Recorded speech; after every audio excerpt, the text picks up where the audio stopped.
It is time to regrade the 2021 Colts draft class, and today we're going to be going through from Kwitty Paye to Will Fries and giving you my opinion on every single draft pick from last year's draft for the Colts.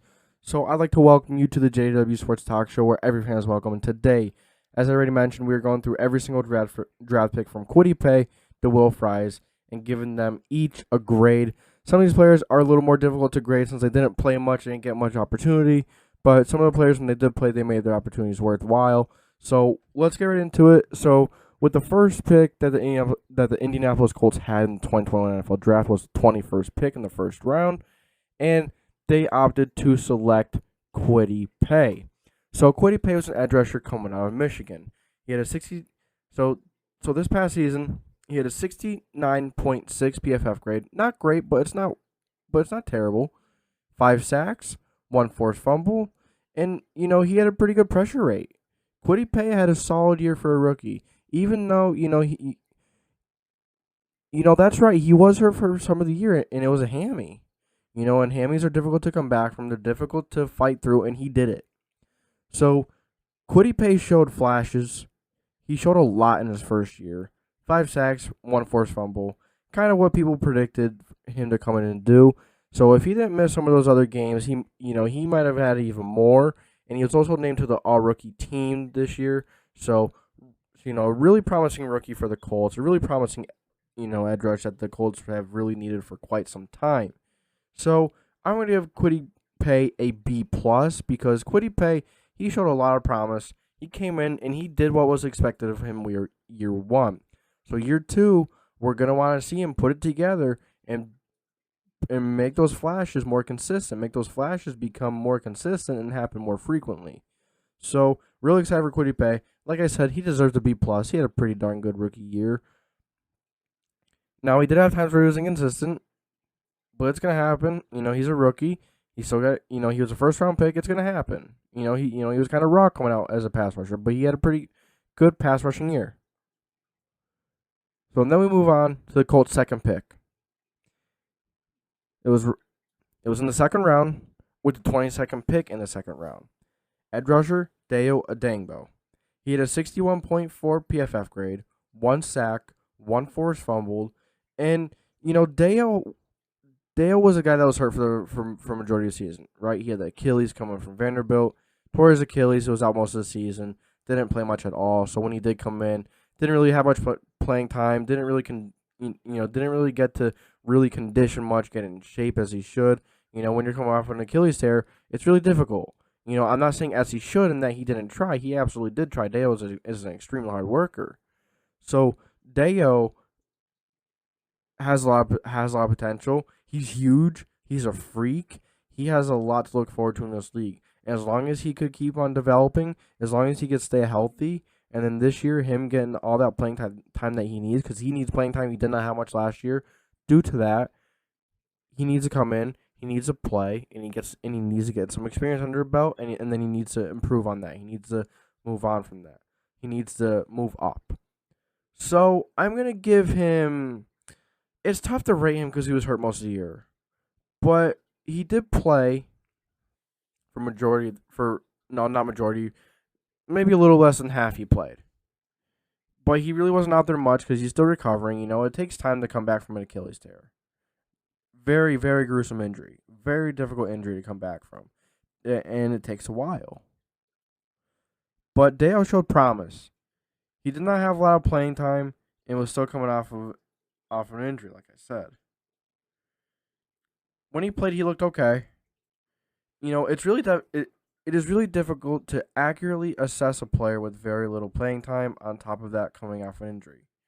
Right. So for his grade, I'll probably give Deo like a C, because when he was out there, he wasn't consistent. You didn't really see much from him, but he did, make some plays. He did get in the backfield a few times, so I would give him a C. He was hurt half the year, so that kind of drags his grade down a bit, but it's not really his fault, right?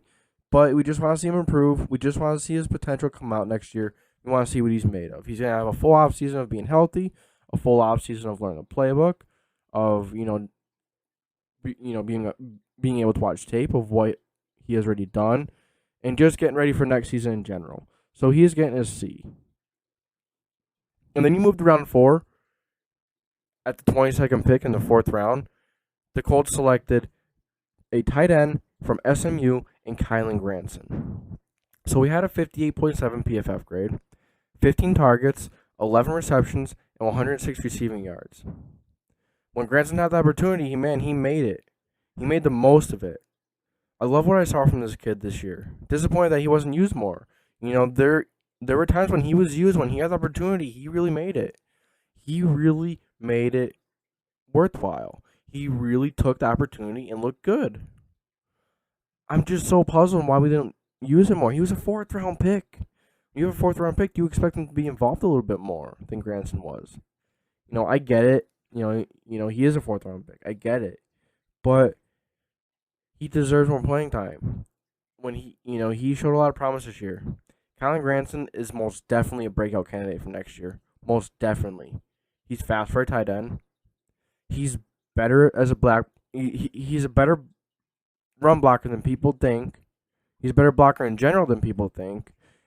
Granson has a lot of potential in this league.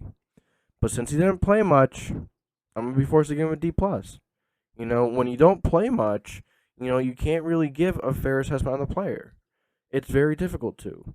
But Colin Granson, when he had the opportunity, he played really good. So I'd love to put him higher, but he didn't play enough for me to give him a C or higher. So then you move to round 5, pick 21, safety Sean Davis. He didn't really play. He's an F. He didn't even make the roster. That pick is getting an F. Then round 6, pick 34, Sam Ellenger, quarterback out of Texas. Not going to grade Sam. He didn't really play at all, but we saw some in the preseason. Did throw an interception in the preseason. He was okay, not great, and he showed that his arm strength can be a problem. But he didn't really play, so you can't really assess him. You can't give him a fair assessment. You can't give him a fair grade, so no grade there. And then round 7, pick 1, Mike Strawn, wide receiver out of Charleston State, I believe it was. He had 3 targets, 2 receptions, 26 receiving yards. I'm going to give this one a D+. I was thinking about going higher because it was good value for a receiver that was very talented coming out, but he wasn't on the roster a ton. When he did make a few catches, but as you see, he only made 2 receptions on the year. So he didn't do too much. He did have 3 targets. Didn't really do much this year. I'd like to see more. And the reason why he wasn't on the roster is because, if you're not going to be one of those top 3 guys, you got to be able to play special teams. You got to be able to perform in special teams, and Mike Strawn cannot. So that's what's holding him down. That's what's, that's the reason why he didn't get as much playing time. But nonetheless, Mike Strawn is very talented, just didn't really get the opportunity. So with the last pick in the 2021 NFL Draft, the Colts picked Will Fries, tackle / guard / center, very versatile from Penn State University. Once again, he didn't play much, but when he played, he was okay. He wasn't bad, he wasn't great, he was okay. I believe he filled in that Cardinals game a little bit, and he wasn't terrible, he wasn't great, he did what he had to do. So there's not really too much to grade him on as well. So when he did fill in, he was okay. So I'm gonna give him a C. Good value for this pick, very good, offense line depth, and he showed that he could be, a solid fill-in piece. So that's going to be it for this video. You guys let me know what you agree with and what you disagree with. I hope you enjoyed. Make sure you like, subscribe, and put the post notification bell on. That's going to be it for this video. This is the JDW Sports Talk Show, signing off.